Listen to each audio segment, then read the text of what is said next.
गुप्त नवरात्रे होते हैं, थोड़ा ध्यान देंगे। दो गुप्त नवरात्रे होते हैं। एक गुप्त नवरात्रा यही माघ के महीने में आता है। शृंगी ऋषि ने इस गुप्त नवरात्रे का बड़ा वर्णन किया। शृंगी बाबा ने इस गुप्त नवरात्रे के बारे में बहुत कुछ बताया, बहुत कुछ।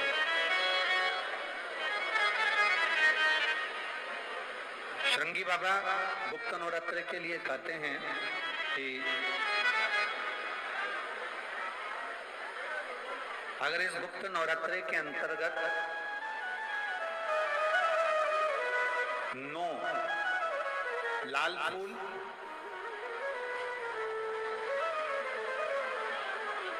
और 5 श्वेत पुष्प, ये दोनों, लोग कहते हैं गुप्त नवरात्रे में हम देवी की आराधना करें, गुप्त नवरात्रे में हम भगवान की आराधना करें, पर शिव महापुराण की कथा कर रही है, भगवान शंकर का चरित्र कथा है। अगर आपने देवी भागवत का स्मरण किया हो या भगवान शिव की एक पवित्र आनंदमय कथा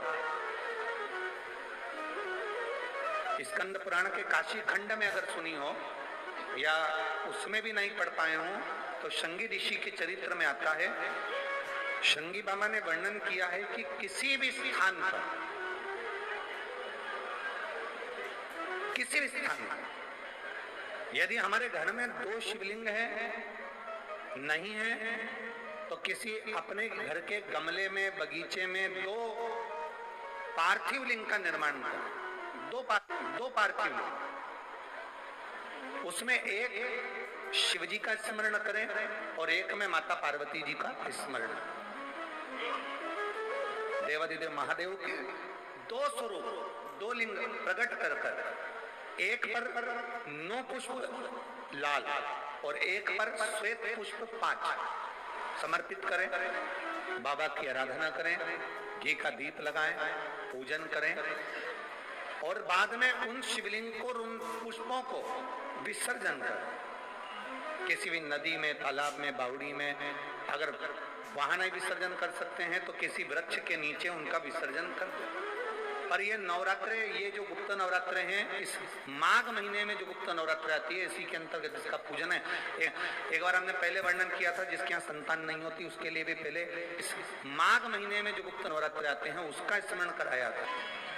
कैलाशी अविनाशी है शिव तत्व का है। आप जिस भाव से आप भगवान को रिझाते हो, भगवान उस भाव से अपने भक्तों के करीब पहुंचता है। यमुना जी ने पार्थिव शिवलिंग का निर्माण किया।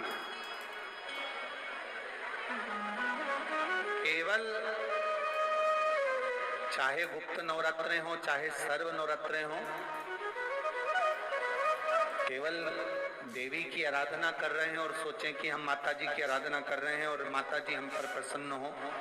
शिव महापुराण की कथा कहती है कोई सी भी नवरात्रे में अगर आप शंकर भगवान की आराधना के साथ देवी की आराधना करेंगे तो शिव महापुराण की कथा कहती है महादेव शिव और शक्ति दोनों ही कृपा जरूर करते हैं। ये निश्चित है,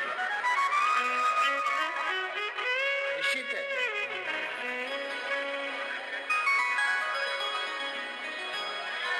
केवल एक शिव की आराधना कर लेना या शक्ति की आराधना कर लेना, हम शिव और शक्ति की दोनों की आराधना एक साथ, हम शिव और शक्ति की दोनों की आराधना, दोनों की आराधना।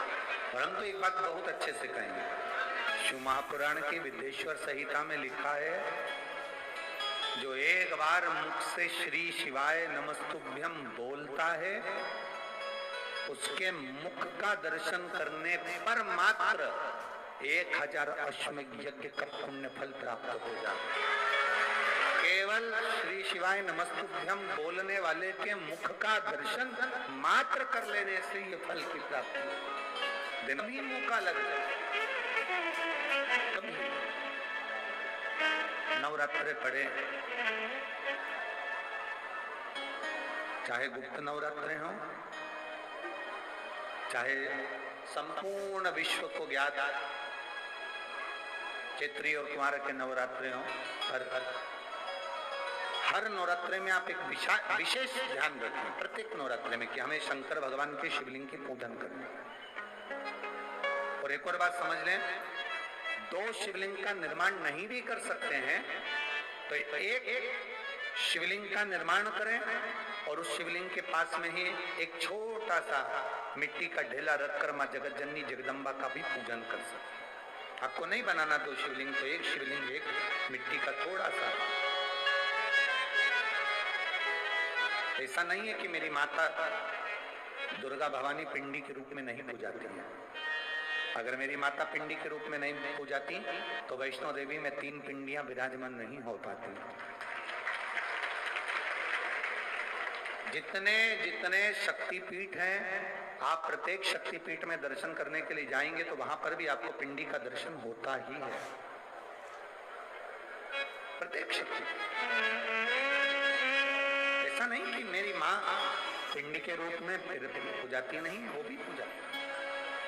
आप जिस भाव से बजेंगे, जैसे हम कहते हैं हमारे शहर में, हमारे सीहोर नगर में कुबेरेश्वर धाम कंकर शंकर की भूमि है। मतलब वहां जो गया है वो कंकर शंकर की आराधना करने के लिए गया है, कंकर शंकर की पूजन करने के लिए गया है। आपके घर में पितृदोष है, आपको ऐसा महसूस होता है, आपको लगता है, तो किसी भी नवरात्रि के पहले जो अमावस्या पड़ती है, गुप्त नवरात्रि, तो अंदाजा लगाइए। तो जिस दिन अमावस्या रहे उस दिन चावल की कटोरी में एक कपूर का टुकड़ा रख दीजिए महाराज, छोटा सा। और कपूर का टुकड़ा रखकर उस कपूर को दरवाजे के बाहर कटोरी में ही, चावल रखी हुई कटोरी में ही उसको पितरों का स्मरण कर कर जला दीजिए। और जलाने के बाद उस चावल को कहीं भी किसी भी वृक्ष की छांव में पक्षियों के लिए डाल दीजिए। शिव महापुराण की कथा कहती है, अगर मान लो पितर आपको कष्ट दे रहे हैं, पितर आपको तकलीफ दे रहे हैं, कोई काम नहीं होने दे रहे हैं, या कहीं आपको ऐसा लगता है कि पितरों का दोष है, तो वो पितृ दोष देवी, अब ये जो आप करेंगे ये कब कर रहे हैं? अमावस्या के दिन आप उसको रख रहे हैं, अमावस्या के दिन उसको रखकर रात भर आपने रखा कपूर के साथ में, सुबह एकम पड़ गई, नवरात्रि लग गई, उसी दिन उसको जलाकर आपने पटक दिया। अर्थात उससे देवी